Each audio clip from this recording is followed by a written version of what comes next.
Welcome to this presentation presented by Global Voice Network. This is a roundtable discussion featuring a rotating panel of guests with decades of experience researching and uncovering truth. We just get together and chit-chat and chew the fat. And now, you're invited. I'm your host, Paul Biener. Welcome to the program. Welcome to the Think Tank.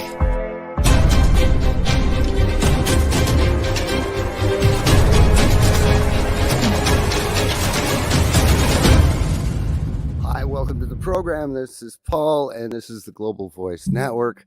And we got to get rid of that brand there. Thank you so much for joining us today. We are having a roundtable discussion, and wow, okay, right, wrong one. Okay, got it. Undo it. Okay, well, it doesn't matter. All right, there we go. Got rid of it. This is Global Voice Network. Thank you so much for joining me. This is the Think Tank, and we have an open roundtable discussion talking about all things citizenship and all of the nuances and the differences between the 14th Amendment, the 13th Amendment, and filing affidavits, all the people that are coming out there with all the sovereign citizen garbage and all that junk that'll just get you into huge amounts of trouble. We're going to talk about that, and we're going to talk about the actual vehicle, the actual way that you can reclaim your citizenship, how you can become the original creation of God. You can reclaim that status as the original creation of God that you were born with before they stole it from you. This is the Think Tank, and I'm about to bring everybody onto the program. How is everyone doing today? Great. Doing fine. Okie dokie. Okie dokie. All right. Now, we were talking about some things earlier. We were talking about birth certificates, and we were talking about family Bibles, and we were talking about just filing affidavits and reclaiming our citizenship. Let's fill in a little bit of a backstory here on how our actual freedom and our actual national status was stolen from us. Who would like to talk a little bit about the 13th and 14th Amendments and how those were put in place to actually take our power away from us? I can do it. Okay, with the 13th Amendment,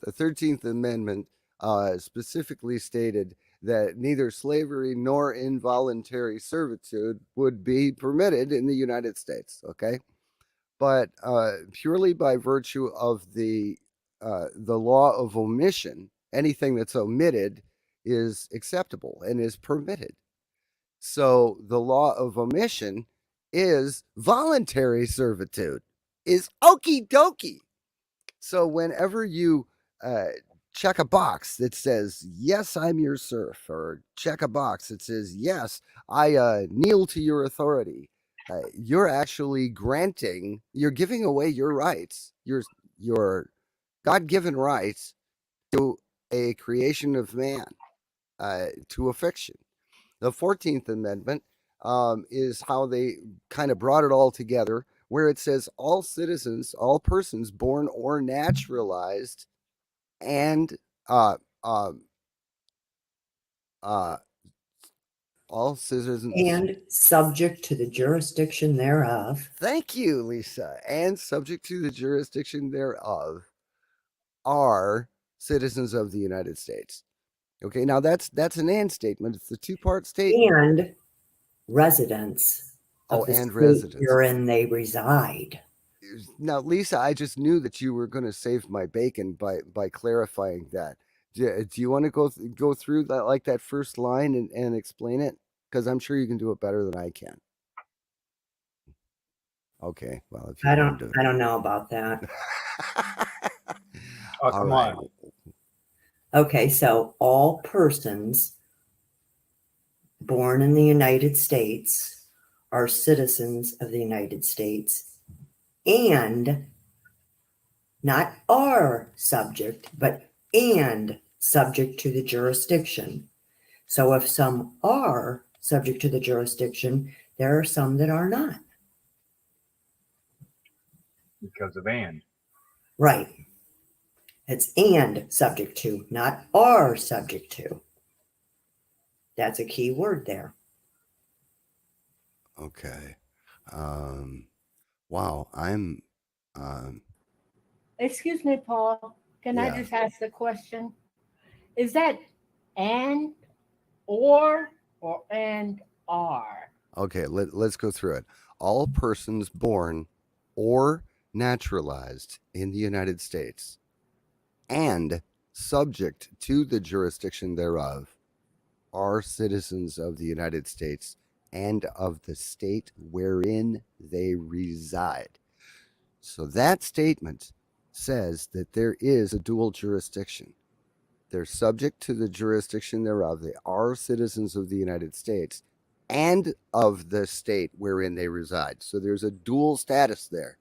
There is the 14th Amendment citizen, and then there is also the national or the state citizen. Right? Does that make sense? Yes. Okay. No state shall make or enforce any law which shall abridge the privileges or immunities of citizens of the United States. That part of the 14th Amendment was to protect the slaves from being attacked or being abused by their state. The federal government would jump in and say, no, you can't do that. You can't punish that man just because of his color, because he's one of us.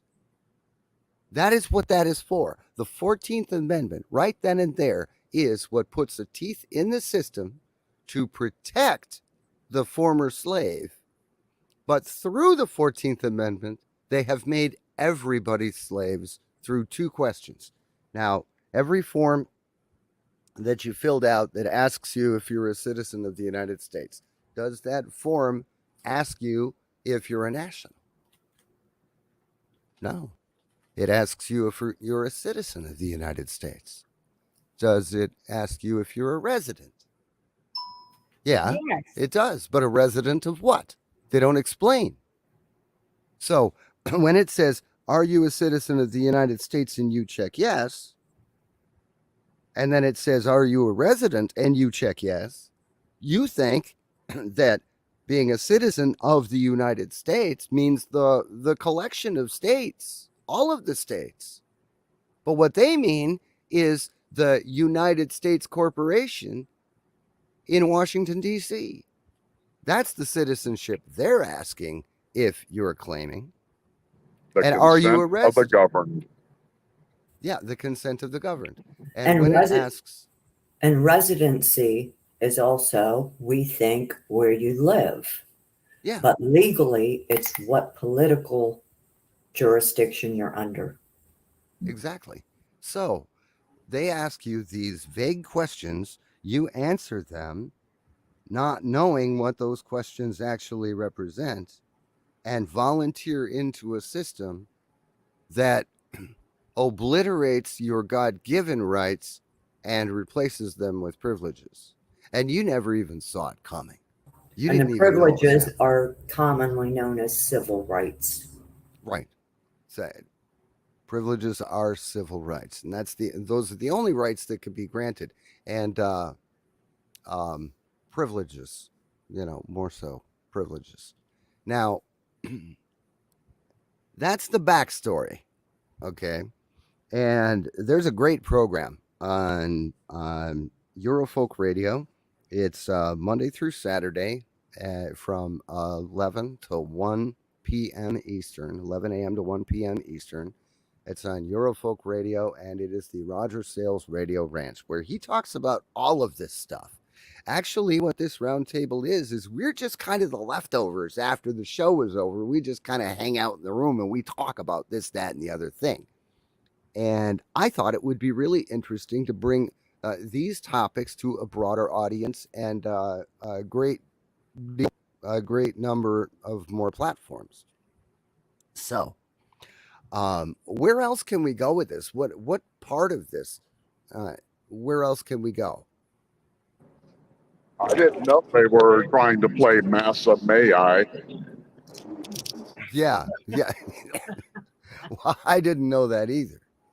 So, what? Hey, Paul. Yeah, William. Yes, sir. Thank you.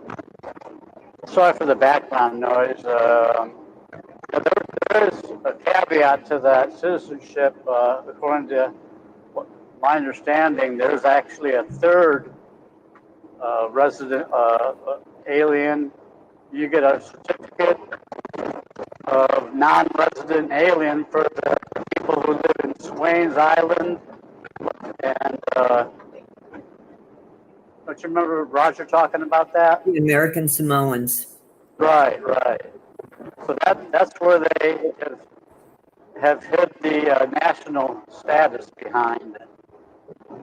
Right, because those are deemed non-citizen nationals. Right.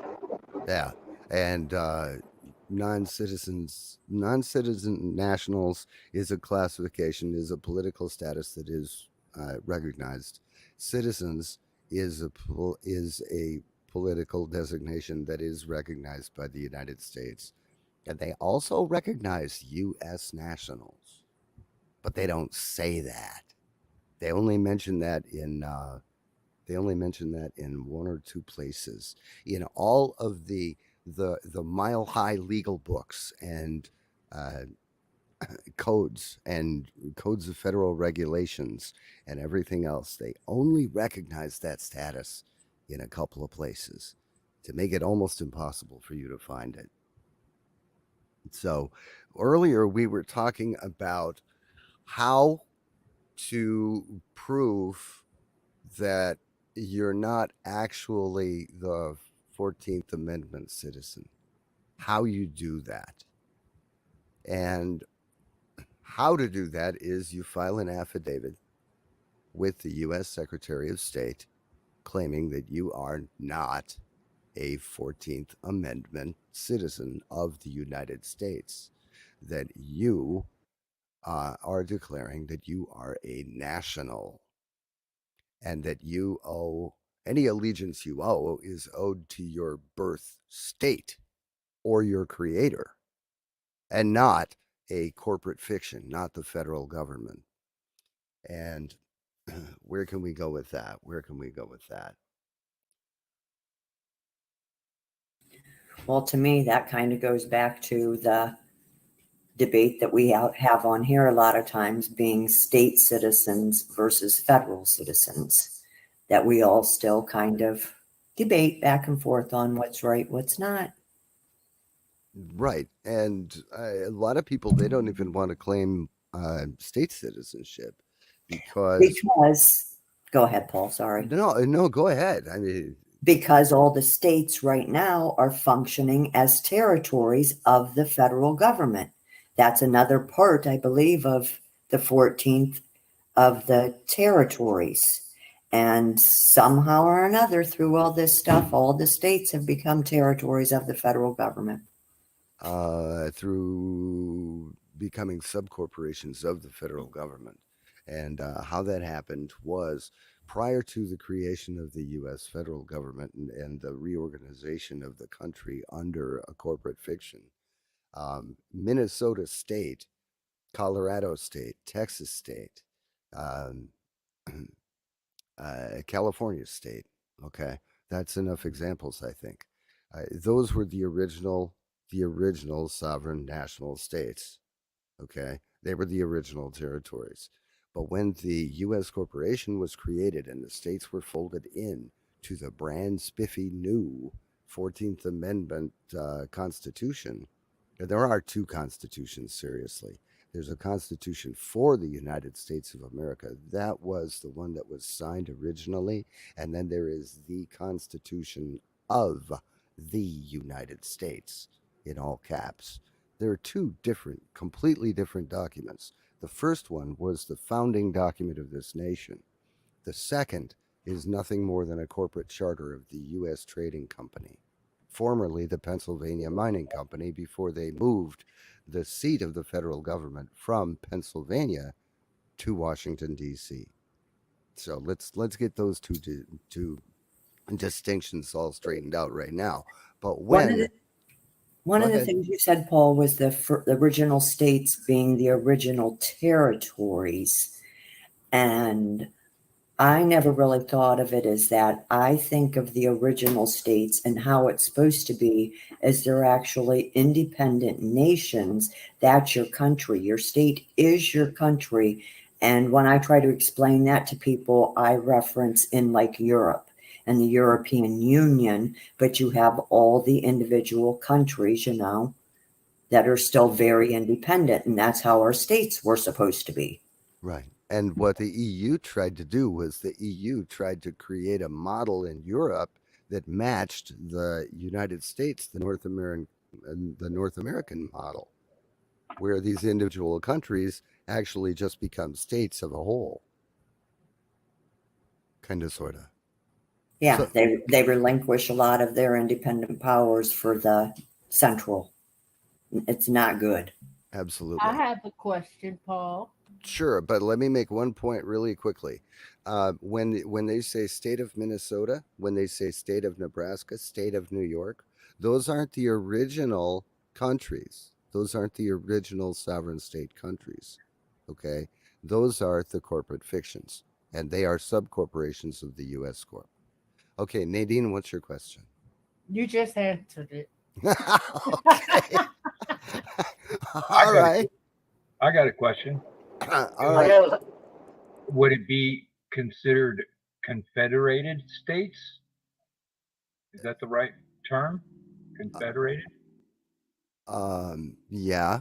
Um, the the let's see. Or continental? They Because they could, had the Continental Congress. yeah, the collected states. Okay. So it's basically the union of states.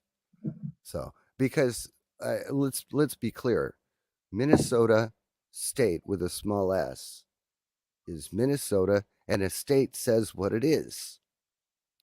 Well, state of Minnesota is a condition.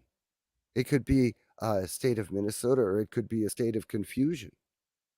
It could be um, state of well, I don't know. And if I go any further with that, I would probably attempt to put some kind of a negative connotation on it. But a state is a state of mind. It can be a state of mind. It can be a state of being. It can be a state of emotional disposition. It can be anything. Well, So that's why we're here. We're trying to clarify this state of confusion. yeah, well, I can relate to that. yeah, I was about to say I resemble that remark, but but you got there before I did, William.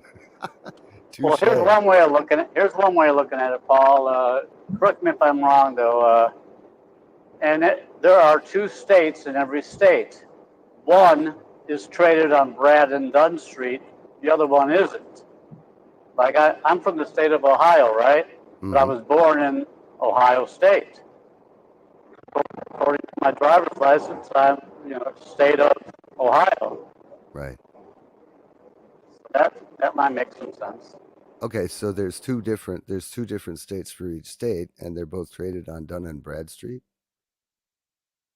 No, only one is traded on Brad and Dunn Street because that's the corporate state. And that's the state of.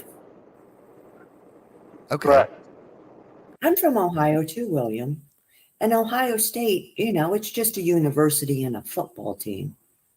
Well, that's what they would like you to believe. It should be the Ohio Small State University. That's what it should be. So we were talking about birth certificates, and there's a lot of talk uh, in this whole sovereign citizen bunk. First of all, let me explain that being a U.S. national is not being a sovereign citizen. There's no such thing as a sovereign citizen. A sovereign citizen is an oxymoron because you cannot. There's only one sovereign. Yes, there's only one sovereign, that is God, because sovereign means so over reign. Okay. Now, you cannot be the God of the slaves because citizen means servant. It means subject, serf. Okay. Purely by virtue of the fact that you use the term citizen, you're claiming to be uh,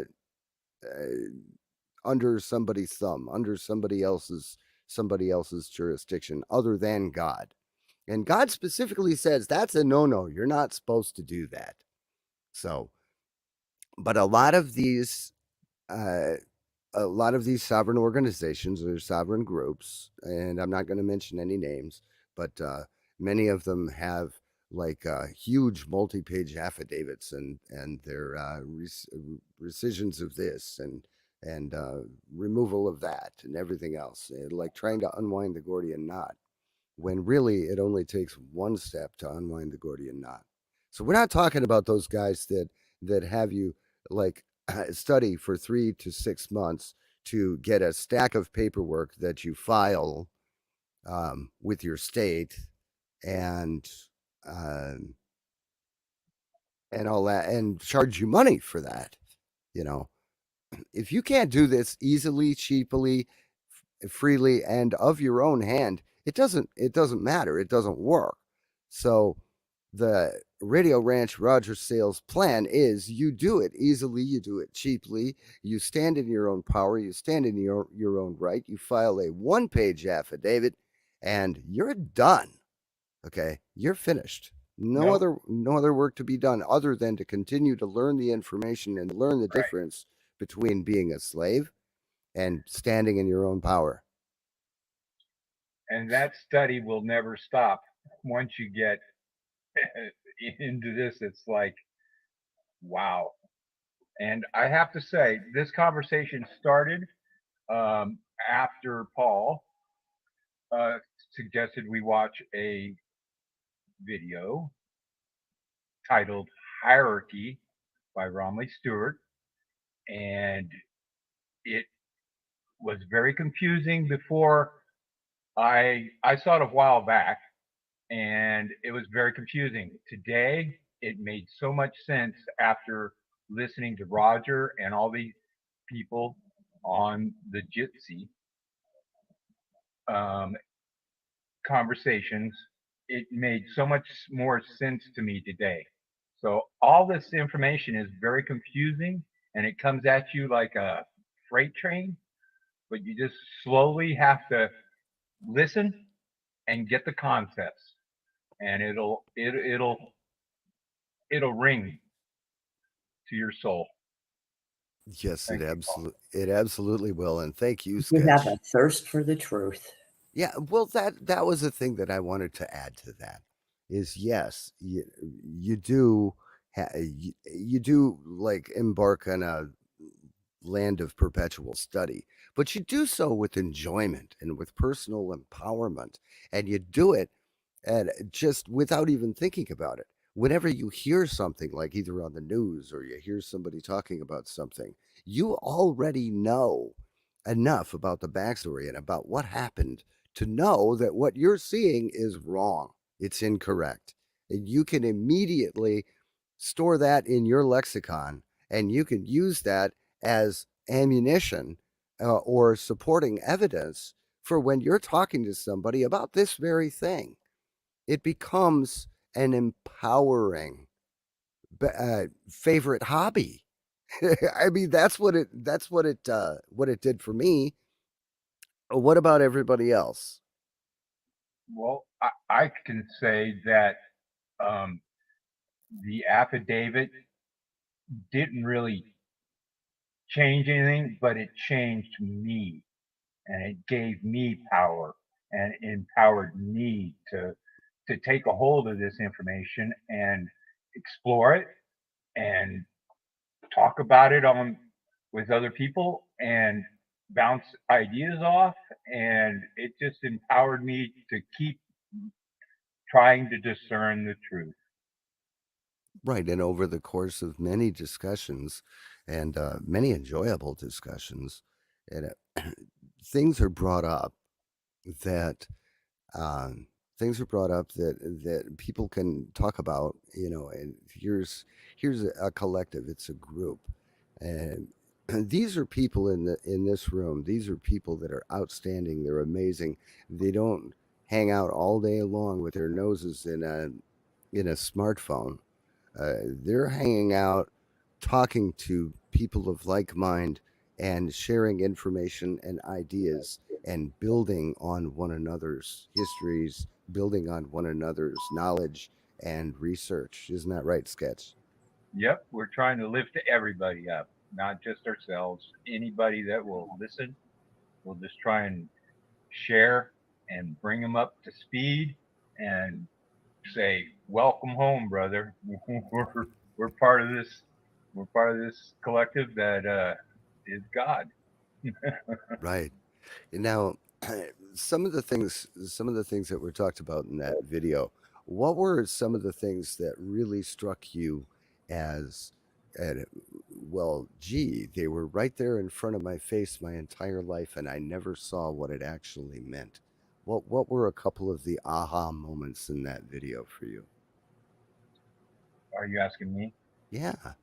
Well, first of all, Romley Stewart, Justinian deception. We've been deceived. We've been conditioned. Pavlovian, a combination I'm not saying that right. Pavlovian, and Pavlovian. yes, and a little bit of Stockholm syndrome, Oh yeah. and our whole lives, especially when we talk about fiat and money, they're completely different. So there's a dialectic, a deception. What's the other word for deception? Um, Anybody? Equivocation. There's nothing but equivocations in what we deal with. So we have to use discernment to decipher those equivocations. Yeah, As far lies. Right. Exactly. And let's bring up the Justinian Deception YouTube. Um, And that goes back to Roger Sales' book, who does the radio show, Government by the Treachery and Deception of Words. thank you, Lisa. exactly. Uh, and I'm actually showing the Justinian Deception YouTube page uh, on the screen so people can see what where that video is. The Uh, title of that book, too, sorry to interrupt you, Paul, but the title of that book actually defined it as more sovereign to serve. The subtitle is The Government by the Treachery and Deception of Words. right. Sovereign to serve. Right. Oh, and this would be a really good time to mention thematrixdocs.com. That Even though sovereign's a bad word now. yeah, even though it's a bad word. Yeah, I'm gonna put thematrixdocs.com up on the screen here. There we go. Okay, that is where viewers can go to to see the backstory and the supporting evidence, and to hear excellent interviews, to watch excellent interviews with Roger Sales. He's talking about all of this stuff, and he was just recently on Caravan to Midnight, wasn't he, Lisa? He was, and it was a great show. It, and it was about an hour and a half. You take out the commercials and things like that. It was a 2-hour program, but he really nailed it, and he explained it so simply, easily, and succinctly. So, if you've ever watched Caravan to Midnight, go look at the recent program with Roger Sales of thematrixdocs.com. And that, I mean, you're going to love it. I just know you're going to love the program. So, where else can we go from here?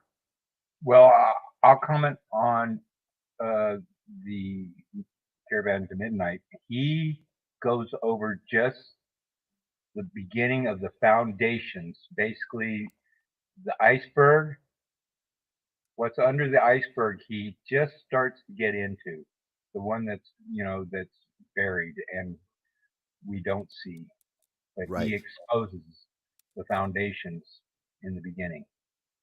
Right. And he explains how it came about, and it he leads you to a solid understanding of how deep this really goes, how hard they worked to put this fiction in place to enslave us all. Now, that video sketch, um, give me an aha moment if you could. My aha moment was the actual explanation of the word corporation. Did you catch that one? um I think he was talking about death as far as corporation. Well, right. He's talking about a corpse. All right. Okay. And oration. Corp oration. It's a talking dead. So you may think that you're living, you're breathing, and your heart beats and your blood flows, and you're a man and everything else. But as soon as you claim the first, middle, and last name, when you use all three of those names together, you're representing the corporation that was actually created by putting your name together. That's the incorporation of the names. The first and middle is the God-given name, the family name. No, the given name, your Christian name, and the last name is the family name, right? Yep. When you use all three together, you're not representing the creation of God. You're not representing uh, well, for John J or John Joe, you're representing John Joe Doe. John Joe Doe is a fiction. John Joe is a son. Well, I guess these days it could be a daughter too. I don't know. You can never tell. But that was one of my aha moments. Was the term corp oration? It's the talking dead. And how have they actually shown that to us, like with a TV series, The Walking Dead, which ultimately led to a show called The Talking Dead? Are they trying to tell us something just with the name of the series? That's what I want to know. Okay, Lisa, thank you so much for being here. Lisa's got to check out. We've still got a lot more people in the room, and we've got about 20, 25 minutes left of the program. Things are going like really quickly. Does anybody else have something that they would like to bring up that we can talk about?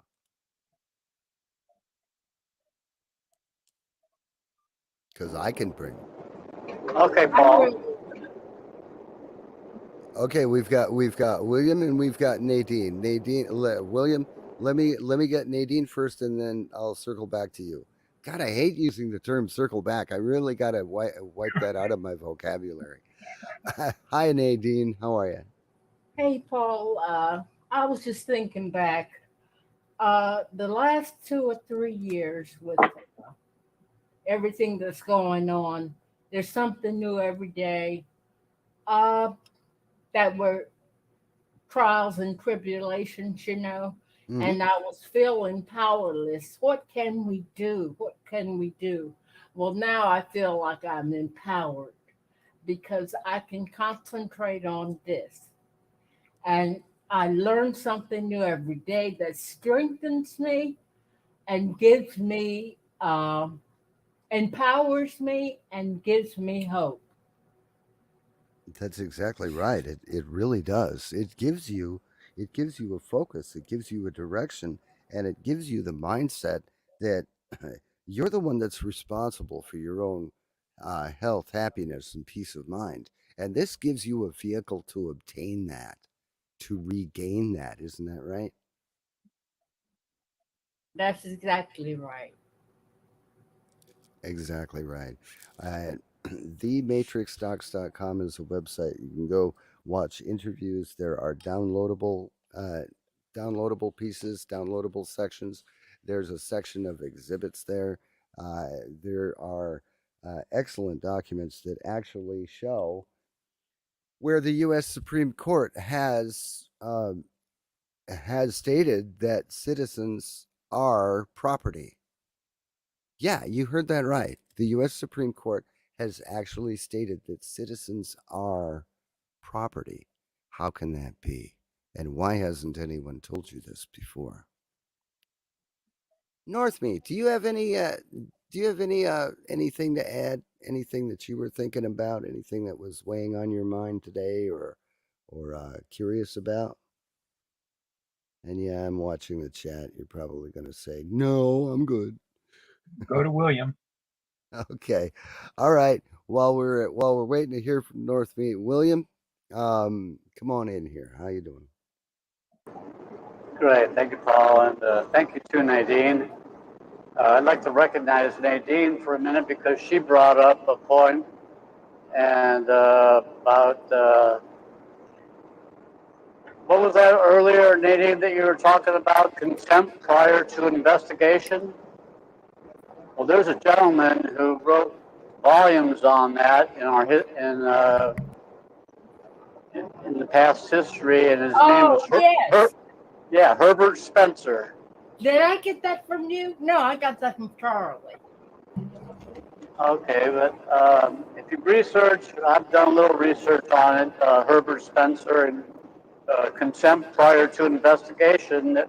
He's wrote volumes, and back in the mid 1850s, I guess, and he's actually written a couple of books, and one of which is Man versus the State. And I think that'd be very good reading and research that we could continue to go forward with. And along the same lines, the aha moment I had from that video that we watched earlier in regards to the context that he portrayed about man creating the Vatican, and then the Vatican, what they had created, and through the debt and the fraud and all everything else that was involved, and it just kind of threw me back a little bit, and it really explained a lot on our birthright, and brings the question: what square are we going to stand on today? If we're standing on God's square, or are we going to stand on the square of the corporate state or the federal state? I think it ultimately comes down to our own decision. And with that, I yield. Right, and what he mentioned was that it really doesn't take a whole lot of like unwinding. It just goes back to making your declaration of your political status, and then using your God-given name, using your Christian name, because if you identify as a corpse, then you become a derelict. You become salvage. You're a dead thing that can be reined in. A fiction. A fiction. A Exactly. monster. A monster. A He human. actually went through the definition of human, and he went through the varying stages of the definition of human. There's man, and what they've done is they've created a definition, or they've created a term, human, human. Well, according to Black's Law Dictionary, human is defined as monster. And if you look up the definition of monster, the definition of monster is fiction. So what they have done is created a fictional monster. So when you're trying to stand in your own authority, you don't have any. You don't exist. You're a fiction. First name, middle name, last name. Yeah, you're a fiction. You're a monster. You're a human. But reclaiming your Christian name, your family name, your God given name as first and middle name, then you reclaim your status as a child of God, and then Jesus Christ or Christ becomes your trustee and not the Vatican. Great video, great video. Go to Justinian Deception channel on YouTube, It's also and on Rumble. it's also on Rumble as well. But I see that there's just a ton of videos on YouTube, and I would bet you that if you looked them up on Rumble, that you would find more information, a broader variety, and more in-depth coverage of what you would find on YouTube, because the censorship is just horrible, isn't it? Isn't it, Stretch? Paul, when Sketch. you were talking Yeah. about human monster and fiction, the maxim of law came up that he mentioned, which was interesting and I didn't know, was if you know not the name of a thing, the thing is surely lost. I Yeah. found that very interesting. Another aha moment. There were a Yep. ton of them. There were tons of them in that video. Did anyone else have any? Any aha moments? Babylon, Yeah, Babylon. Babylon. Babylon is just a state of confusion. It's kind of like FEMA.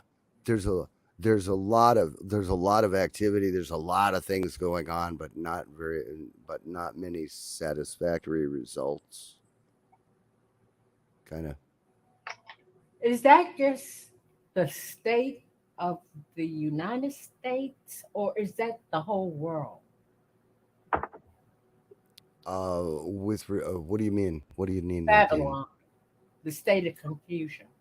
Oh, it's the whole world, because it, the powers that be, the controlling entities that have actually put this fiction and put this surf system in place in the United States, they have put a similar system in place in just about every other country around the world. There's only a small handful of sovereign individual countries in this world now. I mean, anybody that's got a World Bank or a Rothschild bank, they are certainly part of the fiction. But the thing is, we've got something they didn't have. We are the only nation on the world that actually has property rights from the creator that are recognized by the government, or at least were recognized by the pre 1933 bankrupt government. Those property rights were recognized. We are the only nation on this rock that has them. The only one, except for I do believe that there's like an island or something like that where they were actually granted uh, sovereign right and the ability to own property. They were actually granted that by the Queen, and I heard about that a couple of days ago. I'm not sure the particulars of it. It's a really weird name. It's this obscure little country that's only got like what 50 people in it, but which is probably why she said, "Okay, give it to them. There are only a few crazies over there in the corner. Give it to them. We'll take care of it." And the Constitution, right? Yes, and they have and a constitution. Absolutely. We have the Constitution. Yeah. Yeah. Hey, We have. Paul, Yeah. those property rights were be pre 1933 were backed by common law, right? Right. But if you're, pardon me, if you're a 14th Amendment citizen, you don't have access to the common law. You don't have access to the First Amendment, the Second Amendment. You don't have access to the Fourth or Fifth Amendment. You don't have access to the Ninth or 10th Amendments. You don't have access to anything, because the only constitutional rights you have are civil rights, and they are rights that are granted by the government. And anything granted by the government can be rescinded, revoked, and removed at any time without notice or reason. So, how does that make it a right? Well, not your right to complain as far as the U.S. debt, right? Oh That's yeah, they actually what they actually legislated that that if the you're a 14th. citizen, you can't complain about the national debt. You can't That's even right. talk about it. If you're 14th, it was put in the end of the 14th Amendment somewhere. I have not read it, but I have heard on this forum that you cannot complain if you're a 14th Amendment senator about all this debt. And I did find or hear that for every trillion in debt that the U.S. government gets, 14th Amendment citizens get 7,000 of that. Every one of us. Right, exactly. And I actually found that section. It's section 4 of the 14th Amendment, which states the validity of the public debt of the United States authorized by law, including debts incurred for payment of pensions and bounties for services in suppressing insurrection or rebellion, shall not be questioned. But neither the United States nor any state shall assume or pay any debt or obligation incurred in aid of insurrection or rebellion against the United States, or any claim for the loss of emancipation of any slave, but all such debts, obligations, and claims shall be held illegal and void. Man, Interesting. you are quick, Paul. Thank you. Well, it was easy. I already had the 14th Amendment up on a tab. All I had to do was switch to it and scan down the screen. Perfect. So, yeah, you give me too much credit. But yes, it actually says in Section 4 the validity of the public debt of the United States authorized by law, including debts incurred for payment of pensions and bounties for services in suppressing insurrection or rebellion, shall not be questioned. Who are you? You can't question what we do. We're the ones that set forth uh, the finances for the country. And you voted for us. Go back there and play with your smartphone or watch your sports team, your favorite sports team. Let us And do the heavy lifting. and quit your complaining and join the group. Get on the Matrix docs.com and join us. Absolutely. Yeah, join. You can go to thematrixdocs.com, and on the Matrix Docs are links to the streaming radio networks. Roger Sales is on Eurofolk Radio Monday through Saturday from 11 a.m. to 1 p.m. Eastern Time. And he's also on radio.globalvoiceradio.net, radio.globalvoiceradio.net during the same time. He also has a program on RBN, and that's evenings. What time is Roger's Sundays at RBN 3 show? Pacific. Sunday Sundays at at 3 so Pacific. so at 6 to 8 p.m. Eastern time on Republic Broadcasting Network. And Paul, I Yeah. think you should put this recording somewhere on the Matrix docs so they can re-listen to it. Well, I could probably Get do that. get permission first, I guess. Yeah. Well, I Hey, could. hey, Paul, Yeah. can we talk about presumption of law and plausible deniability? Yeah. We've got about 6 minutes left of the show. Let's talk about it. I think that's their whole fail-safe system that they've sewed into this fraud to protect themselves, and their fraud. Well, the only way that they can claim that you're a 14th Amendment citizen is because it is presumed that you are a citizen by birth, and it is presumed that you're a resident, unless you specifically state that no, you're not a citizen, and no, you are not a resident. So anytime you run into Johnny, Johnny under the bubblegum machine on the side of the road, he presumes that you are a citizen and a resident. If you give him your first, middle, and last name, he presumes you're dead and that you have no authority to speak for yourself. When you go to court, God help you if you do. The only way to get justice out of the court system is to stay out of the court system. When you hire an attorney, when you hire someone to speak for you are allowing them to make the presumption that you're incapable of speaking for yourself. You're an imbecile. You're insane. You're of no accord and no account. I think Black Law calls it idiota. Well, I think Bori would definitely call it idiota. Yeah, yeah, yeah. Yes.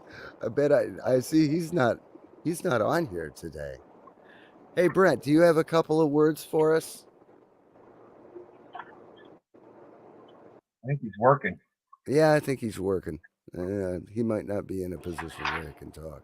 Yeah, but Paul, isn't it true that the 14th Amendment was never really ratified?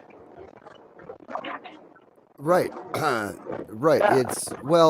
No, the 13th Amendment, the southern states were kicked out so they couldn't vote on it. So the 13th Amendment was only voted on by the northern states. And and actually the Civil War was because the South wanted to secede. Well, the North didn't want them to secede because the South held most of the wealth of the country with the cotton fields and everything else and the long growing seasons and the farming and all that. So the Civil War was because the South wanted to secede and the North didn't want to let them do it. But then as soon as the 13th Amendment was made, the North kicked the South out of the Union. And the only way that the South could rejoin the Union would be if they agreed to ratify the 14th Amendment. So the 14th Amendment was ratified under duress, and the 13th Amendment was not ratified by the total number of states. It wasn't ratified by a quorum of states.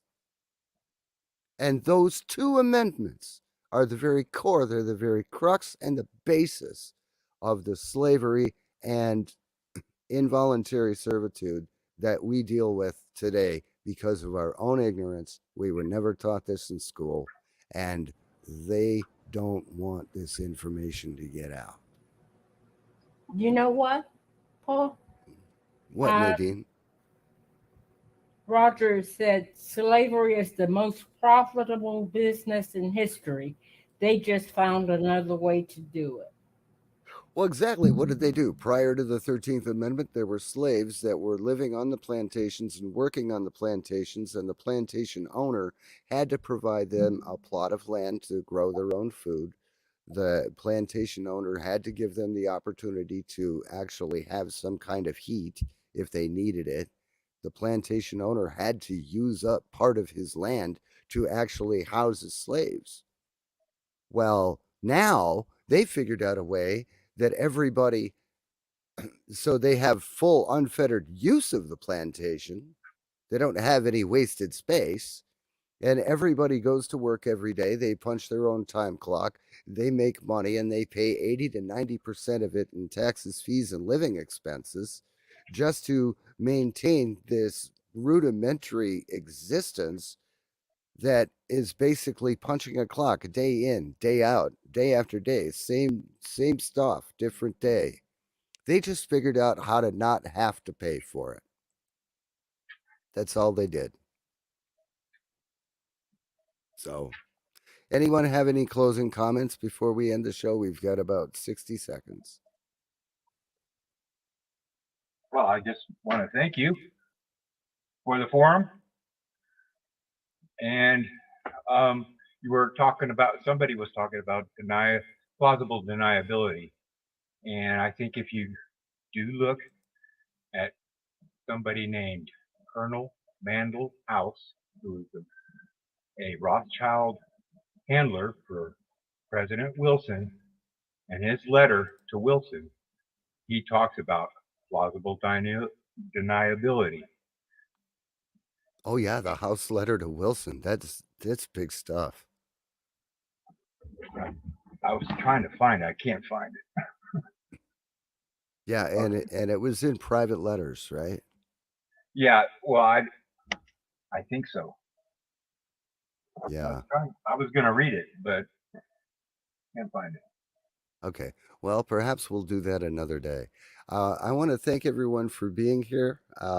Brent, Nadine, Sketch, Victoria, Mark, Monique, North Me, Sketch, and well, geez, Bori. Hey, Bori just showed up just just to see the end of the show. Okay, and there's William and AB. Who's AB? Unmute for a second. Let us know who you are, because I've got a menu that's in front and I can't see your name. Is that Adam? Maybe. Okay. Well, we'll we'll catch That's that. Andy. That's Andy B. Andy B. Okay. And Andy's with us as well. Thank you so much for joining us on this episode, this impromptu episode of the Think Tank on Global Voice Network. Thank you so much. We'll catch you right back here another day, another time, and check out thematrixtalks.com. Listen to Roger Sales. Check out the Radio Ranch program. You will not regret it. Thanks Pursue again. freedom. I'm sorry, Sketch. What? Pursue freedom and truth. Absolutely. And that's what we're doing here, right on Global Voice Network. Thank you for joining us.